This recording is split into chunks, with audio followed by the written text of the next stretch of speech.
Breaking! The president is about to fire Federal Reserve Chair Jerome Powell. Maybe. And that is very, very bad news for the U.S. economy. See, the economy is a lot like a train, and that guy, the conductor, is the chair of the Federal Reserve.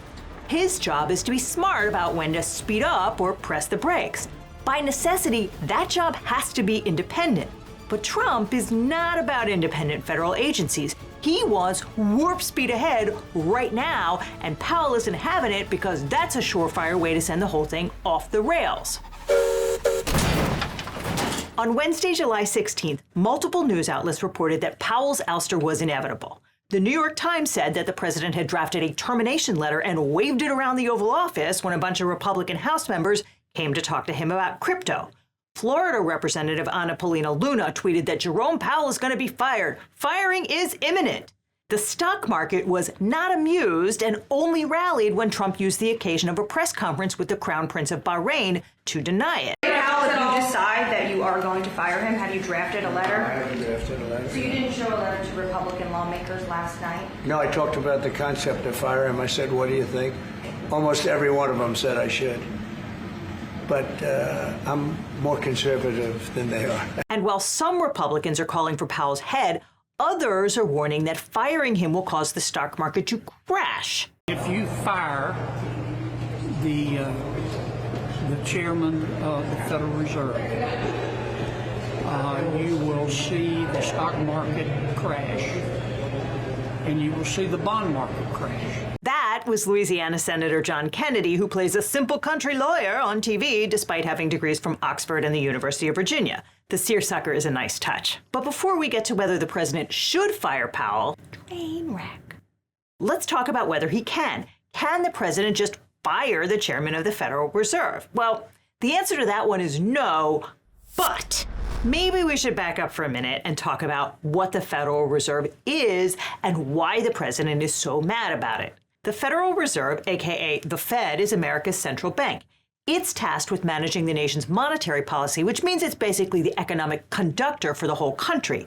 It does that by buying or selling government bonds to increase or decrease money supply, and crucially, by setting interest rates. The Fed is made up of 12 regional reserve banks and a board of governors based in D.C. The board consists of 7 members nominated by the president and approved by the Senate to staggered 14-year terms. Jerome Powell is currently the chair of this board.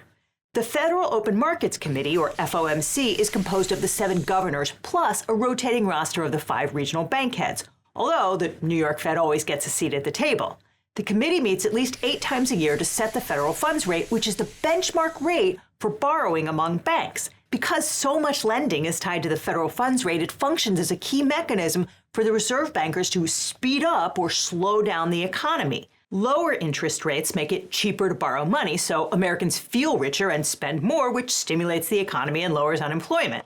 Higher interest rates do exactly the opposite. So why wouldn't you just keep rates low all the time? Well, if unemployment is already low and you juice demand by lowering interest rates more, it raises prices for goods and services, aka inflation. So it's a balancing act. Here's a chart showing 35 years of federal funds rates. See how the Fed dropped the rate to almost zero in 2020 and 2021 during the worst of the coronavirus pandemic, and then raised it in 2022 when the economy recovered. That's one of the ways the Fed protects and regulates the economy. Crank the money machine up when things slow down and then dial it back when things are going fine so there'll be something left for the next crisis. And everything stays on the rails. But that often puts the Fed in conflict with the president because politicians always favor lower rates. I mean, if your electoral prospects are tied to voters' subjective feelings about the economy, you want them feeling good and spending. But too much spending causes inflation, and so it's the Fed's job to take away the punch bowl, as they say, and raise rates to cool things off. That's why it's critical for the Federal Reserve to remain independent of politics, so it's free to do politically unpopular things to ensure the health and stability of the economy. It's also the reason Trump hates Jerome Powell. Now we have a man that just refuses to lower the Fed rate, just refuses to do it. And he's not a smart person. I don't even think he's that political. I think he hates me, but that's okay. You know, he should. He should. I call him every name in the book, trying to get him to do something. The chairman of the Federal Reserve is nominated by the president from among the 7 members of the Board of Governors and then confirmed by the Senate to a 4-year term. Fed chairs are almost always renominated for multiple terms since stable governance makes markets happy. But in 2018, Trump decided Janet Yellen was too short to understand monetary policy, so he promoted Powell to the job instead. But he seems to have forgotten about that part recently. Fed chair, I was surprised he was appointed. I was surprised, frankly, that Biden put him in and extended him. Powell, a veteran of George H.W. Bush's Treasury Department, was originally named to the Board of Governors by Barack Obama. But despite being almost a foot taller than Janet Yellen, he favored the same disciplined, moderate strategy as his predecessor and continued to raise interest rates moderately until COVID hit. Within months of nominating him, Trump soured on his pick, calling Powell crazy, loco, and out of control. He urged the Fed to feel the market and don't just go by meaningless numbers. By 2019, he was referring to Powell as our enemy and saying he believed he had the authority to fire Powell or at least demote him from chair to being a simple member of the Board of Governors. Trump was dissuaded from trying to fire Powell in 2019 when his advisors warned that it would cause the stock market to crash because the Fed only works when markets believe that it will do the right thing, not the thing that's politically expedient in the short term. If the president's cronies are in charge of setting interest rates, they have every incentive to crank the thermostat all the way up, pouring money into the economy, inviting Americans to buy, which is all good right up until it's not, because too much money sloshing around risks triggering an inflationary spiral. Between 1971 and 1978, the U.S. did experience high inflation, at least in part because Fed Chair Arthur Burns refused to lower interest rates, which topped 11% in 1978. Burns was loyal to President Richard Nixon, who appointed him, and since Nixon had a habit of taping his conversations, we know that he leaned on Burns to keep interest rates high. In 1971, before he nominated Burns, Nixon said that he expected his relations with the Fed under Burns would be different than they were with previous Federal Reserve Chairman Bill Martin. He complained that Martin was always too late and said, "I'm counting on you, Arthur, to keep us out of a recession," to which Burns said, "Yes, Mr. President, I don't like to be late." But then, look at this next line. Nixon said, "I know there's the myth of the autonomous Fed, and when you go up for confirmation, some senator may ask you about your friendship with the president. Appearances are going to be important, so you can call White House counsel John Ehrlichman to get messages to me, and he'll call you."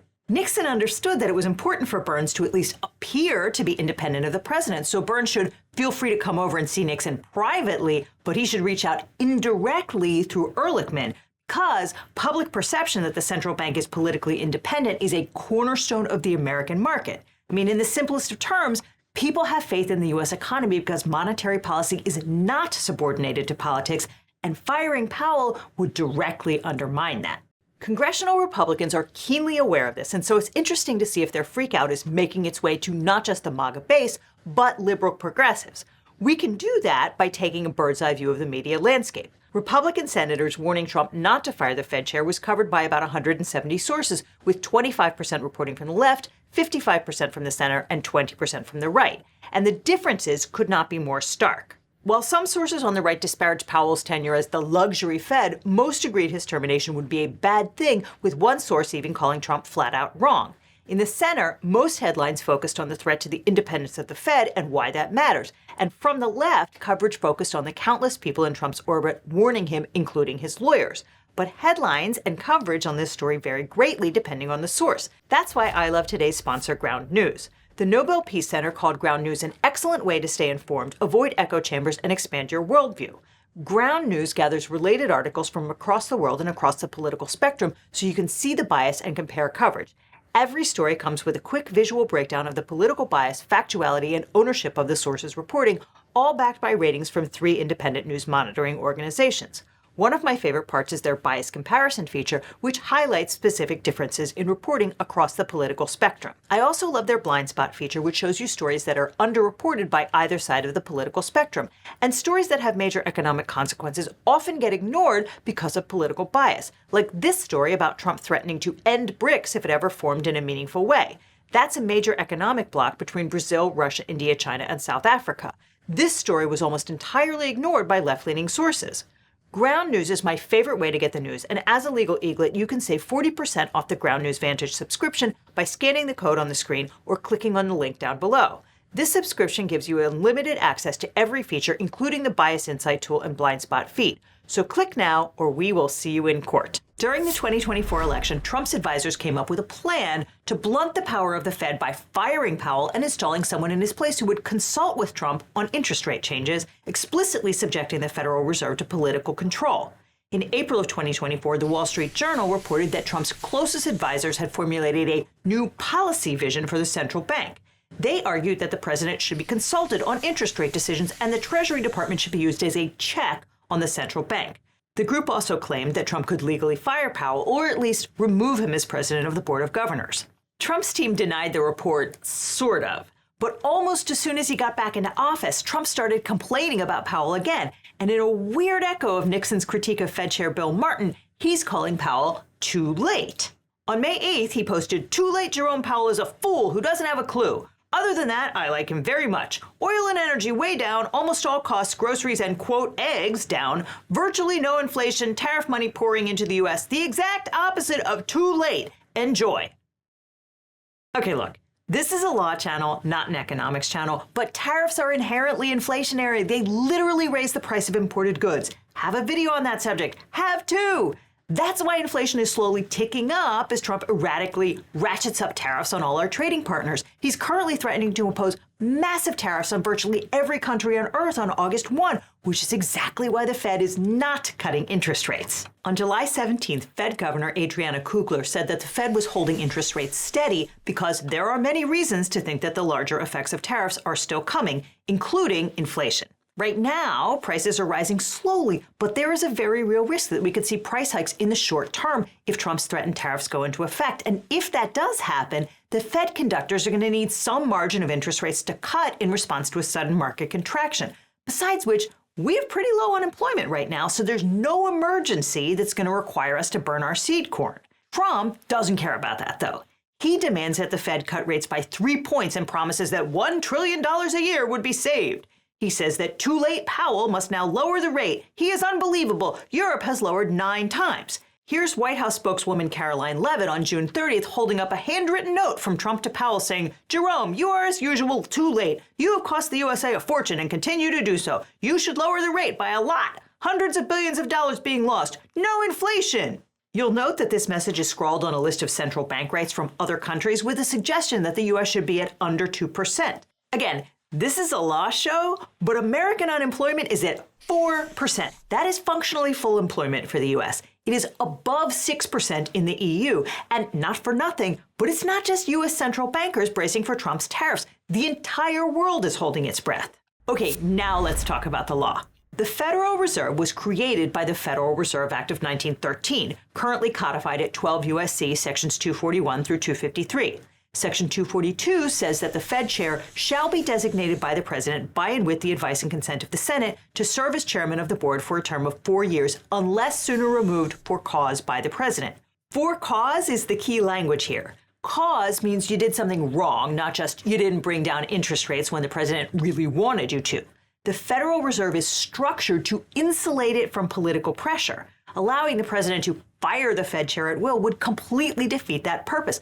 But there are a whole lot of federal agencies set up by Congress with more or less identical language, and the Supreme Court recently issued a pile of shadow docket orders saying, "Go for it, Donnie," basically overturning a long line of cases saying that Congress could protect agency heads from being fired by the president. It all goes back to a Depression-era case called Humphrey's Executor v. U.S. In 1933, President Franklin Roosevelt fired Federal Trade Commissioner William Humphrey. The Federal Trade Commission Act specifies that commissioners may be removed by the president for inefficiency, neglect of duty, or malfeasance in office. Roosevelt called this an unconstitutional limitation on his executive power, but the Supreme Court disagreed and said that the protection was legal because the FTC had quasi-judicial and quasi-legislative functions rather than serving as a purely executive branch agency, and Congress was thus entitled to protect commissioners from partisan interference. The ruling in 1935 came too late for Humphrey, who died the year before. That's why the plaintiff was Humphrey's executor, as in the executor of his estate, rather than the man himself. But now the case itself is more or less dead too. The body blow came during the first Trump administration in a 2020 case called Saylor Law v. Consumer Financial Protection Bureau. Under the Dodd-Frank Act, which established the CFPB, the director could only be removed for inefficiency, neglect of duty, or malfeasance in office, just like our pal Humphrey. But the Supreme Court let Trump fire acting director Leandra English anyway because they said the for-cause provision violated the separation of powers. Chief Justice John Roberts drew a distinction between the CFPB, an independent agency led by a single director and vested with significant executive power, and the FTC, which was a multi-member commission where no individual member wielded president-like authority. Now, you could say that after Saylor Law, Humphrey and his executor were only mostly dead. In theory, Congress could still protect members of multi-member boards and commissions from being fired without cause. Well, it just so happens that your friend here is only mostly dead. But in 2025, the Supreme Court let Trump fire members of the National Labor Relations Board and the Merit Systems Protection Board, two multi-member boards whose appointees were also protected by statute from being fired without cause. On May 22nd, the 6 conservative justices wrote, "The government is likely to show that both the NLRB and MSPB exercise considerable executive power, and the government faces greater risk of harm from an order allowing a removed officer to continue exercising the executive power than a wrongfully removed officer faces from being unable to perform her statutory duty." And with that, Humphrey's executor stopped being mostly dead and became well and truly all the way dead. And if Humphrey's executor is dead, that would strongly suggest that Trump has the power to fire anyone in the executive branch at any time and for any reason, including Fed Chair Jerome Powell. In fact, a bunch of law professors filed an amicus brief warning that allowing Trump to fire MSPB and NLRB members would necessarily mean he could fire Powell too. They said staying the district court's judgment in this matter could shake belief in the Fed's capacity to act independently in formulating monetary policy and addressing financial instability. The court cannot easily avoid these consequences by simply announcing a Fed exception. You guys are never going to guess what happened next. Respondents contend that arguments in this case necessarily implicate the constitutionality of for-cause removal protections for members of the Federal Reserve's Board of Governors or other members of the Federal Open Markets Committee. We disagree. The Federal Reserve is a uniquely structured quasi-private entity that follows in the distinct historical tradition of the first and second banks of the United States. See Saylor Law. See Saylor Law? In what universe does that explain how the Federal Reserve Board of Governors is totally different from the Merit Systems Protection Board and the National Labor Relations Board? And why would Donald Trump feel constrained by a couple of sentences of dicta in a shadow docket ruling when he's out there trying to cancel birthright citizenship and steal Congress's power over the budget? For the moment, Trump seems to have backed off the idea of firing Powell for the crime of refusing to lower interest rates on command. But at that presser with the Bahraini prince, he used the word fraud several times. I don't rule out anything, but I think it's highly unlikely unless he has to leave for fraud. I mean, it's possible there's fraud involved with the $2.7 billion renovation. This is a renovation. How do you spend $2.7 billion? And he didn't have proper clearance, et cetera, et cetera. So that's going on. So there could be something to that, but I think he's not doing a good job. He's got a very easy job to do. You know what he has to do? Lower interest rates. And around July 14th, the entire White House started making weird noises about Powell engaging in fraud with respect to the renovation of the Federal Reserve Building. Here's William Pulte, chairman of the Federal Housing Finance Agency, claiming that the project is riddled with fraud because Jerome Powell is an idiot who thinks tariffs raise prices and cause inflation. Here's Russ Vaught, one of the principal architects of Project 2025 and the current chair of the Office of Management and Budget, getting indignant on CNBC and hyping a letter he sent to Powell demanding answers. And here's Deputy White House Chief of Staff James Blair spending 3 straight days tweeting about the supposed luxury renovation of the Fed building. Classy. Let's just say if you were trying to manufacture a reason to fire Powell for cause, there's not a lot you would be doing differently. In response, the Federal Reserve put out a fact sheet on the renovation of its 2 buildings, which has been planned since 2017. It attributes the cost overruns to the presence of greater amounts of asbestos and lead than originally anticipated, both of which require expensive remediation measures, as well as differences over time between original estimates and actual costs of materials, equipment, and labor. I think it's pretty safe to translate that one as a reference to steel and lumber tariffs. The Fed claims that the marble and executive elevators are original to the 90-year-old buildings, which are both on the historic registry, and the so-called rooftop garden they're all complaining about as some kind of lavish excess is actually the front lawn, which serves as the roof for the underground parking garage. Powell even asked the Federal Reserve Board's Inspector General to review the project and its budget. Politico reports that Trump has more or less reconciled himself to living with Powell until the end of his term in May of 2026, But the president hopes to put pressure on him by publicly accusing him of fraud. Quote, is it a good thing to point out to damage this guy's image? Yeah. Trump wants Powell to resign, but Powell says he intends to serve out his term. If Trump does try to fire him, there are a lot of ways it could go down, and none of them are good. Powell could agree to leave, allowing Trump to appoint a successor, signaling to the markets that the era of the Fed's independence is over. Powell could leave and then sue, forcing a showdown at the Supreme Court, which would, again, probably make the stock market and bond markets freak out. Powell could refuse to leave, forcing Trump to drag him out of the building the way he did with the leadership of the U.S. Institute for Peace. The prospect of a showdown with armed guards escorting the Fed chair off the premises is... Kevin Hassett, a veteran of Trump's first White House, wrote in his 2021 book, Drift, Stopping America's Slide into Socialism, that firing Powell would have savaged the reputation of the Fed as an objective and independent manager of the nation's money supply. The credibility of the dollar would have been compromised. The stock market might have crashed, doing far more damage to the economy than rate hikes. But now Hassett, referred to by the Bulwark as conservatism's invincible ignoramus, is back in the White House and on the short list to replace Powell. Very quickly, yes or no answer, does the president, in your view, have the authority to fire the Fed chair? That's a thing that's being looked into, but certainly if there's cause, he does. But swapping out Hassett for Powell is only the first step because the commissioner can't set interest rates to whatever Trump wants. That has to be voted on by the full Board of Governors and Open Markets Committee. To ensure the drastic interest rate cuts he wants, Trump would have to fire at least half of them and get the Senate to confirm his cronies. And if that didn't tank the stock market, you'd still wind up back at the Supreme Court, where the 6 conservative justices would have to decide whether tut-tutting and saying, sir, you should not do that, is less unpleasant than actually upholding the law. Thanks, Chief Justice Roberts. Thank you again. Thank you again. Won't forget. Now, all this highlights why it's so important to get a great lawyer when you're dealing with your own case. Now, after I started this channel, every week I'd get hundreds of comments and emails from viewers who are dealing with legal problems. And they'd ask, can you help me find a lawyer? How do I know if this attorney is any good? And there's a massive gap in our justice system. It's that people don't know how to find the right lawyer for their specific situation. They're scared, they're overwhelmed, and they end up doing nothing or hiring the first attorney who calls them back. And that really bothered me. So I started to wonder, what if there was a different way? What if we could build a law firm that actually lived up to the values that I talk about on this channel: transparency, accessibility, and putting clients first instead of chasing billable hours. A firm where you don't need to pay anything up front, and your lawyers only get paid if you do, to maximize your opportunity for justice. So a few years ago, I decided to fix that problem.